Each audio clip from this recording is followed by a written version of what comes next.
Welcome back. Today we're making this super fun blackberry peach cake. It is the perfect summer cake. It is packed with fruit flavor and it is so refreshing and delicious. To make it, we're making a fluffy vanilla cinnamon cake batter, and I'm going to pour this into 3 greased and lined 8-inch cake pans.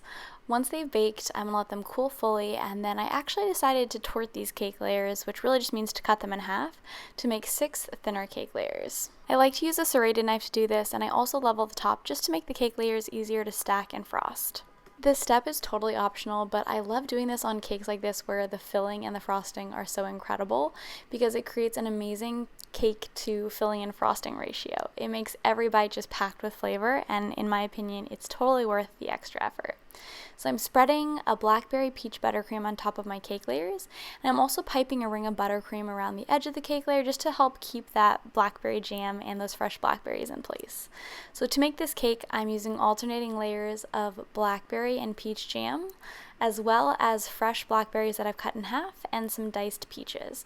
Don't worry if blackberries and peaches are not in season where you are right now, but you want to still make this cake. Frozen blackberries work great. Just thaw them before you add them to the cake and rest them on a paper towel to help absorb any extra moisture.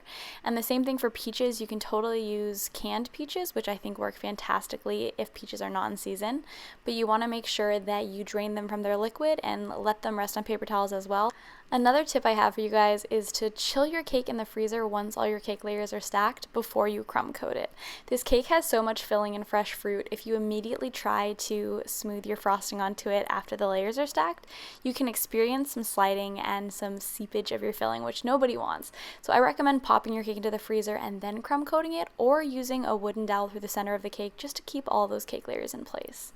Once you've successfully crumb coated your cake, you want to chill it again just to help that frosting set into place before adding and smoothing your second coat of frosting onto your cake. I then chilled the cake one more time to help that second layer of frosting get nice and firm before decorating it. I wanted to go for a textured look on this cake, which is so much fun to do and such a forgiving technique. And to do this, you kind of just spread a bunch of different colors of frosting on top of that second layer of buttercream. And you want to make sure they're pretty thin, so you want to spread in both directions with your small offset spatula and then smooth using a bench scraper to get a really thin, beautiful layer of different colors of buttercream. Once you're happy with your look, it's time to decorate the top of the cake. And to do this, I use the same buttercream and a few different frosting tips to create a really fun buttercream ring around the edge of the cake. I used a Wilton 1M to make those buttercream rosettes, a Wilton 103 to make those ruffles, and then a small French tip to make the little white dollops. I also added in some fresh blackberries, and just like that, our blackberry peach cake was all ready to go. I was so excited to cut into this cake because we put so much time into filling it, and I could not wait to eat a bite. I am happy to say the cake did not disappoint. It was absolutely delicious, and I cannot wait to make this cake recipe again.